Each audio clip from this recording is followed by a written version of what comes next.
Hey, this vlog is for Mia Farrow. Mia, I see where you were in Ecuador with Ecuador President Rafael Correa, stuck your hand in a pit that you were told was owned at one point by Chevron, or was currently owned by Chevron, raised your hand covered with oil and said that you're upset with Chevron.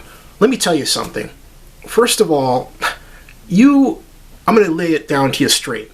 Ecuador has been polluting itself. It is screwing its own people. It is screwing its own poor and indigenous people, and it has been aided in this process by an American trial lawyer by the name of Steven Donziger. This has been going on for some time because Donziger, by his own admission, saw an opportunity to make billions. And when it happened was that he thought he had a case, turned around, realized he didn't, so he structured a fraudulent argument, and now it's slowly crumbling down around him. Here's what's going on.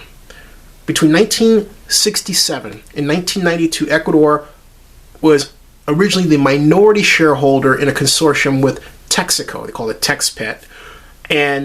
But by the mid-80s, Ecuador became the majority shareholder and took in over 65%, actually 75% of the revenues. That's right. Texaco left and then began a process of environmental cleanup to 1998. They signed a document, they mean Texaco, with the government of Ecuador, which said, hey, look, you cleaned up the land, you have no further environmental responsibility, you go on your way, this all belongs to us. Ran by Petroecuador, the state-run oil company, okay?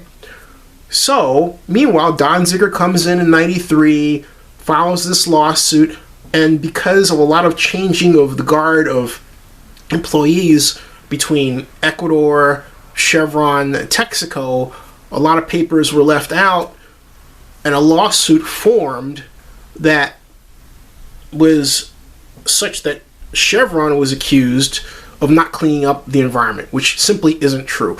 And that lawsuit was filed by Steven Donziger, and he did it in a way that was fraudulent. He felt that if he used the absolute truth, he knew then and knows now that if he told the absolute truth, it would wind up with Ecuador basically embarrassing itself, with the state of Ecuador suing its own oil company, Petroecuador, for environmental damage. That's really what it boils down to.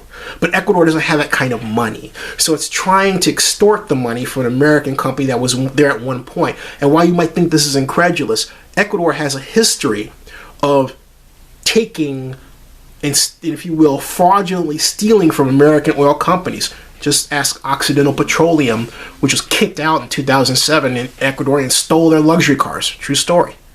Now, you come in all this, you're brought to this pit, you told all of these stories, and you're wowed by their hospitality and their pleasantries and everything, but they are playing you for a fool, Mia. You are being made to look like an absolute fool in this case. The next time you see President Correa, look him right in the face. Don't let that Cheshire cat grin of his mesmerize and hypnotize you and say, Rafael, I need to ask you some very hard questions and I want some honest answers about this Chevron Ecuador case. And start with this question.